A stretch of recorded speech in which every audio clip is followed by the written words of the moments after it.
Good morning student. जैसा कि हम लोगों ने सेट्स के अंदर ऑपरेशन ऑन द सेट्स को विद वेन डायग्राम देखा था, उसी सीरीज के अंदर आज अपन वेन डायग्राम को और आगे देखते हैं। तो देखिए किस तरीके के वेन डायग्राम होते हैं, जहां मैंने विस्सा कॉन्सेप्ट को बना के एक पूरा कंप्लीट वेन डायग्राम आपको बताया था, जिसमें मैंने आपको यूनियन, इंटरसेक्शन, सब्ट्रैक्शन, कॉम्प्लीमेंट्री, ये सारी चीजें मैंने आपको बताई थी। उसके अंदर symmetric difference of the sets, वहां तक अपन लोगों ने डिस्कस कर लिया था। अब अपन नेक्स्ट पार्ट की तरफ चलते हैं। तो देखिए कौन सा पार्ट है वो देखिए आप। सबसे पहले तो मैं वापस से वही वेन डायग्राम बनाता हूं, जिससे अपने को दो फॉर्मूले याद करने हैं जो बहुत इंपॉर्टेंट है। वो देखिए, ये आपका यूनिवर्सल सेट होता है, ये आपका सैंपल स्पेस होता है। यहां पे आया सेट ए और यहां आया सेट बी। अच्छे से क्लियर है? अगर मैंने इसी पार्ट को नाम दिया ए और बी, ये वाला पार्ट ए इंटरसेक्शन बी, और ये पूरा कंप्लीट ए यूनियन बी, तो इस बार मेरे पास एक फॉर्मूला ये बनता है कि मैं अगर एन ओनली ए की बात करूं, पॉइंट नंबर 2, मैं एन ओनली बी की बात करूं, तो ओनली ए और ओनली बी भी आपके सामने वही पार्ट है जो ए माइनस बी था। ये ए माइनस बी और ये बी माइनस ए। ये जो बी माइनस ए है वो ही पार्ट कैसा हो जाएगा? Only B. मतलब ओनली बी का मतलब ये है कि बी माइनस ए आपने सब्ट्रैक्ट कर दिया तो आपका क्या बचा है? Only B. तो ओनली ए और ओनली बी के लिए मैं बात करता हूं। ये जो रेड वाला जो पार्ट है, ये पूरा एन ओनली ए, और ये जो ब्लू मार्कर से मैं यहां पे कॉइन बना रहा हूं, ये आपका पार्ट हो जाएगा एन ओनली बी। अब देखिए इसका फॉर्मूला अपन कैसे लिखते हैं बाय वेन डायग्राम को देखते हुए। पहला फॉर्मूला एन ओनली ए, मतलब मैंने Na को लिखा, Na में से क्या सब्ट्रैक्ट कर दूं? Na में से केवल इतना वाला पार्ट जो ए इंटरसेक्शन बी है, अगर मैं उसको हटा देता हूं पूरे ए में से, तो देखिए वो क्या हो जाएगा? Only A, n A intersection B. इसी तरीके से ओनली बी की बात करूं तो मैं एन बी में से क्या हटा दूं? N A intersection B. Is that clear? Point number 3, जो कल मैंने आपको बताया था, n A minus B equal होता है n A B bar, n A intersection B bar, n A intersection B dash, n A intersection B complementary. ये word आपको जेई के अंदर, एग्जाम के अंदर मिलेंगे, बट ये वाला वर्ड आपको एनसीईआरटी जो आपको करनी है पूरा अच्छे तरीके से सॉल्व आउट करना है उसको, तो ये उसके अंदर आपको मिल जाएगा पूरा word. Point number 4, n B minus A को मैंने लिखा n B A bar, n B intersection A bar, n B intersection A dash, n B intersection A complementary. ये भी सारे वर्ड जेई के पॉइंट ऑफ व्यू से बहुत important है, तो आपको ध्यान भी रखना है, और अभी मैं आपको क्वेश्चन भी करवाऊंगा इसके ऊपर। तो ये पॉइंट नंबर 1 2 3 4 चारों पॉइंट बहुत इंपॉर्टेंट है इस वेन डायग्राम को देखते हुए। अब अगला जो अपना डिस्कशन है वो है डिसजॉइंट सेट के ऊपर। तो डिसजॉइंट सेट क्या होता है? देखें, दो भाई जिनकी आपस में नहीं बनती है वो डिसजॉइंट, मतलब उनके बीच में किसी भी तरह का कोई रिलेशन नहीं रहेगा, देयर इज नो एलिमेंट। तो जब ए इंटरसेक्शन बी आपका पाई आ जाए, मतलब उसके अंदर नंबर ऑफ एलिमेंट क्या हो जाएंगे? 0। तो उसके बारे में बात करते हैं। देखिए आप डिसजॉइंट सेट के अंदर देखते हैं, एग्जांपल लेते हैं सबसे पहले।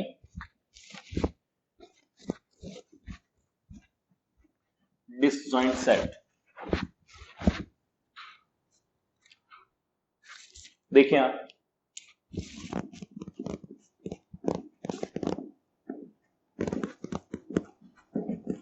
डिसजॉइंट सेट, मैं एग्जांपल लेता हूं, लेट करता हूं ए 135, ये मैंने ऑड नंबर ले ली,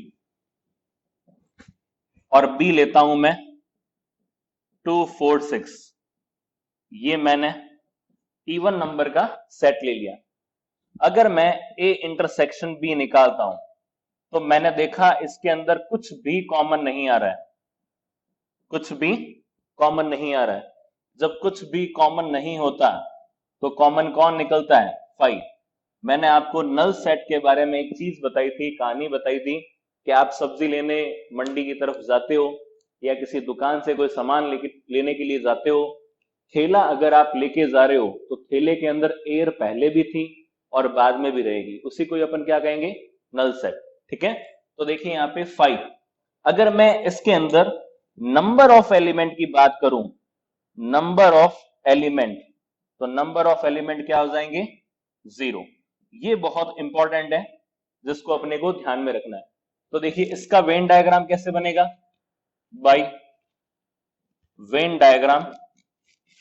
वेन डायग्राम देखिए रेक्टेंगल फॉर्म के अंदर होता है, यहां यूनिवर्सल सेट, सैंपल स्पेस, इस बार इसके अंदर इंटरसेक्शन नाम का व्यक्ति गायब रहेगा। तो देखिए सेट ए और सेट बी 1 3 5 2 4 6, तो यहां देखिए ए इंटरसेक्शन बी जो है, ए इंटरसेक्शन बी, उसकी वैल्यू क्या हो जाएगी?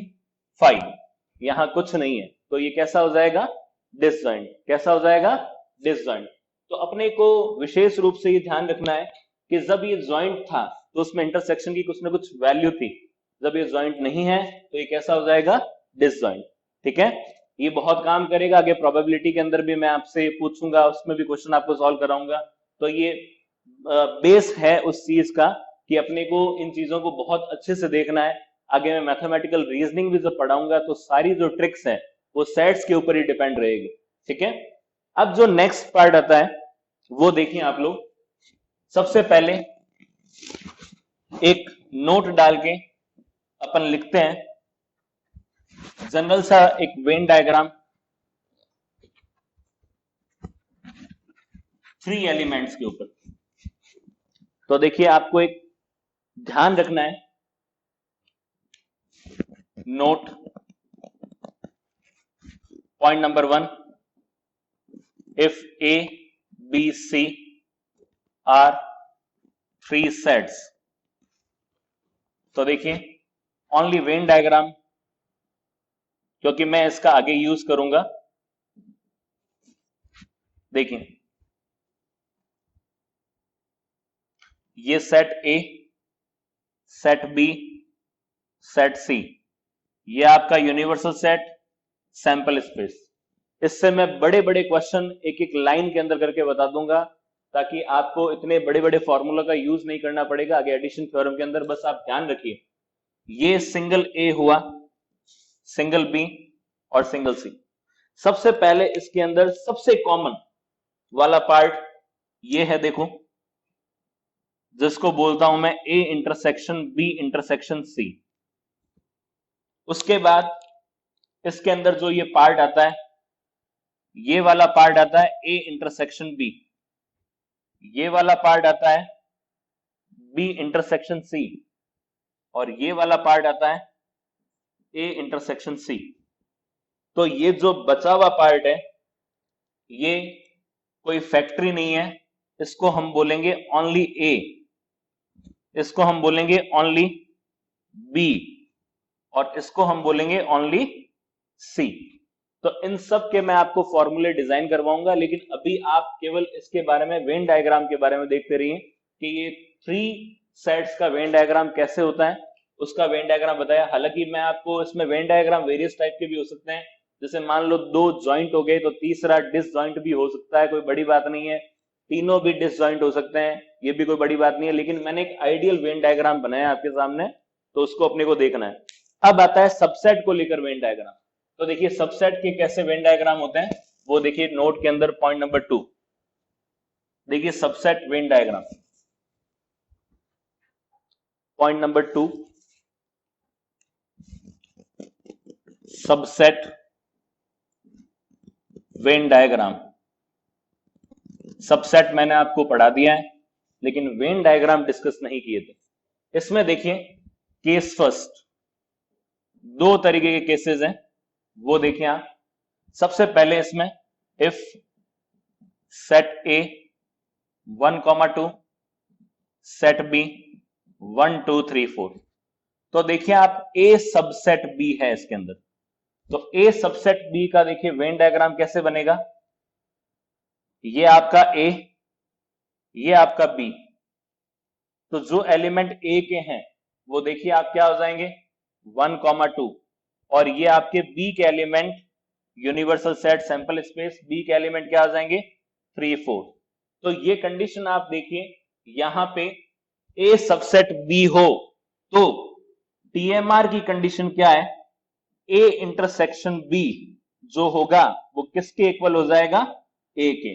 ये पॉइंट नंबर 1 आपको स्टार लगा लेना है कि जब भी ए सबसेट बी हो तो ए इंटरसेक्शन बी किसके इक्वल हो जाएगा, ए के।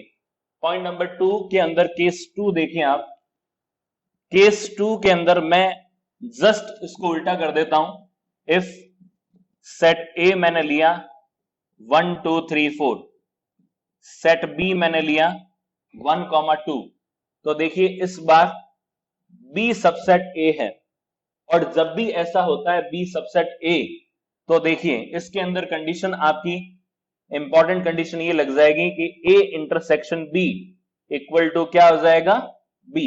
तो देखिए अभी अकॉर्डिंग टू वेन डायग्राम अपन देखेंगे, यहां यूनिवर्सल सेट सैंपल स्पेस ये बी और ये ए, तो देखिए बी के एलिमेंट तो आ जाएंगे 1 2 और यहां फिर 3 4, ताकि ए के अंदर चारों एलिमेंट कवर हो रहे हैं। तो देखिए यहाँ पे 1 2 3 4, तो वेन डायग्राम उम्मीद करता हूं कि आपको समझ में आया होगा। तो यहां पे मैं एक चीज और बताना चाहूंगा आपको कि जो ये ए है, ये जो ए है वो ही ए इंटरसेक्शन बी है, यहां पे जो बी है वो ही ए इंटरसेक्शन बी है। तो अकॉर्डिंग वेन डायग्राम भी हमने देखा और अकॉर्डिंग टू कैलकुलेशन भी हमने देखा कि अगर ए इंटरसेक्शन बी करेंगे तो कॉमन क्या आएगा 1,2, और 1,2 की वैल्यू क्या आती है बी। तो ये भी आपने चेक कर लिया, इसमें भी आपने चेक करिए, ए इंटरसेक्शन बी किया तो कॉमन क्या आया 1,2, इस बार 1,2 की वैल्यू किसके इक्वल है, ए के। तो ये देखो ए, ये बहुत इंपॉर्टेंट है, इनको अपने को ध्यान रखना है, ठीक है। अब आती है इनके बारे में प्रॉपर्टीज, तो प्रॉपर्टीज को देखते हैं। मैं किताबों के अंदर इंटरसेक्शन और यूनियन को लेकर प्रॉपर्टी अलग अलग दे रखी है, अलग अलग लोग पढ़ाते हैं, लेकिन अपन एक ही पार्ट के अंदर प्रॉपर्टी को दोनों को साथ में लेते हुए चलेंगे। तो देखिए सबसे पहले प्रॉपर्टीज,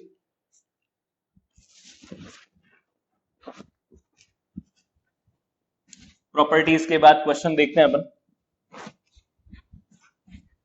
वेन डायग्राम से कैसे सॉल्व करेंगे क्वेश्चन को भी। देखिए प्रॉपर्टीज कह दो चाहे लॉ कह दो,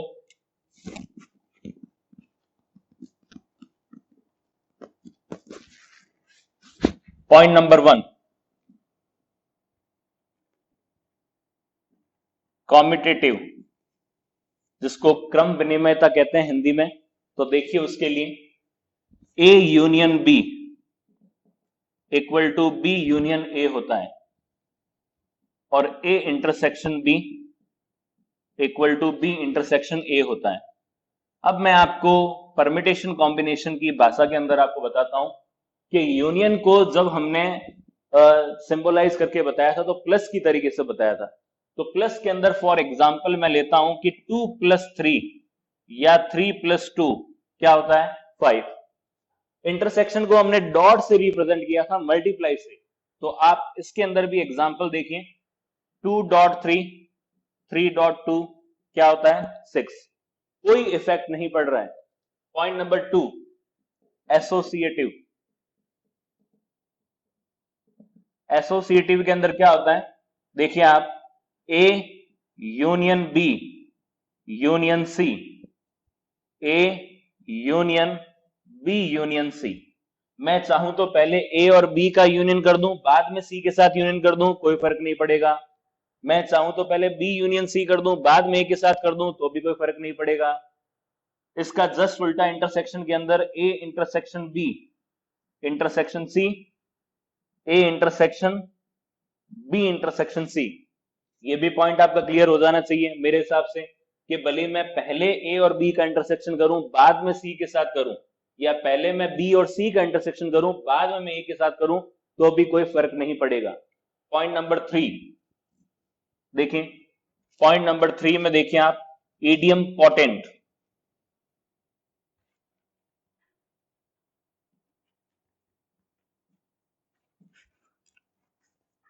ईडियम पोटेंट में क्या होता है वो देखिए आप, कि अगर मैं किसी सेट का ए इंटरसेक्शन ए करूं तो भी क्या रहेगा, ए, और ए यूनियन ए करूं तो भी क्या रहेगा, ए। ये कंडीशन भी आपको क्लियर हो गई होगी। पॉइंट नंबर 4, मैं डिस्ट्रीब्यूटिव लॉ के ऊपर बात करता हूं, तो देखिए डिस्ट्रीब्यूटिव लॉ क्या कहता है, पहली condition A union B intersection C, तो देखिए मैं इसको कन्वर्ट कैसे करूंगा, A union B intersection A union C. अगर मैं इसको ऐसे इंटरचेंज करूं, A intersection B union C, तो देखिए आ जाएगा A intersection B union A intersection C. Is that clear? तो ये जो चारों जो प्रॉपर्टी है वो अपने आप में ही बहुत इंपॉर्टेंट है। प्रॉपर्टी नंबर 5 की बात करते हैं। प्रॉपर्टी नंबर 5 में देखिए आप, प्रॉपर्टी नंबर 5,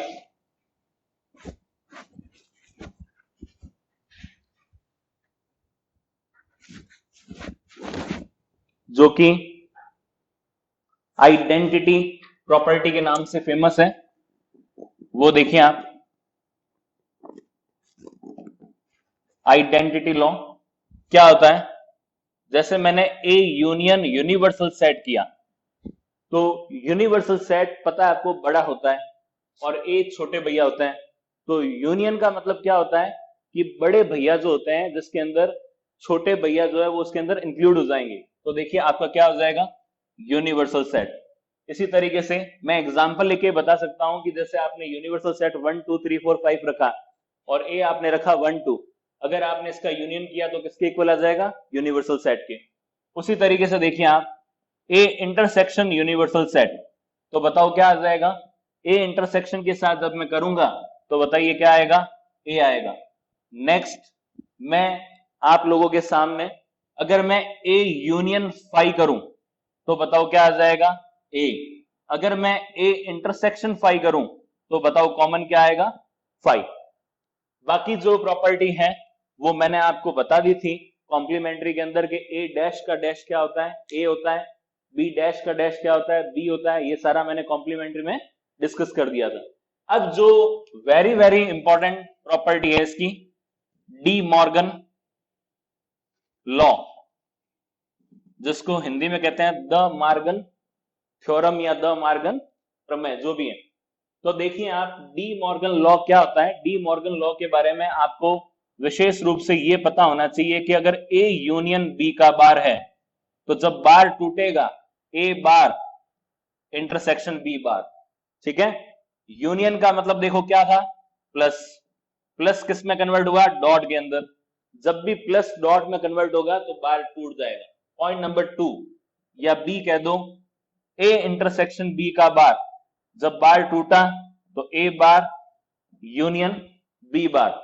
तो इसी तरीके से देखिए यहां पे, ये आपका डॉट कन्वर्ट किस में हुआ, प्लस के अंदर, ठीक है। तो ये 6 प्रॉपर्टी आपको बहुत अच्छे से याद करनी है। अब मैं आपको वेन डायग्राम के ऊपर क्वेश्चन बताता हूं एक धासु, वो देखिए आप। सबसे पहले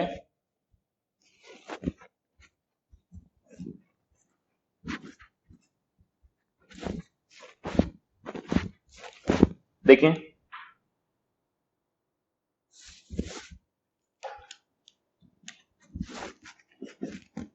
prove that n A union B equal to n A minus B, n A intersection B, n B minus A. तो देखिए इस स्टेटमेंट को अपने को ओनली वेन डायग्राम के अकॉर्डिंग प्रूव करना है। तो देखिए वेन डायग्राम के अकॉर्डिंग कैसे प्रूव करेंगे वो देखें। मैं सबसे पहले तो एलएचएस को ले लेता हूं और आपको एन ए यूनियन बी का वेन डायग्राम बताना है।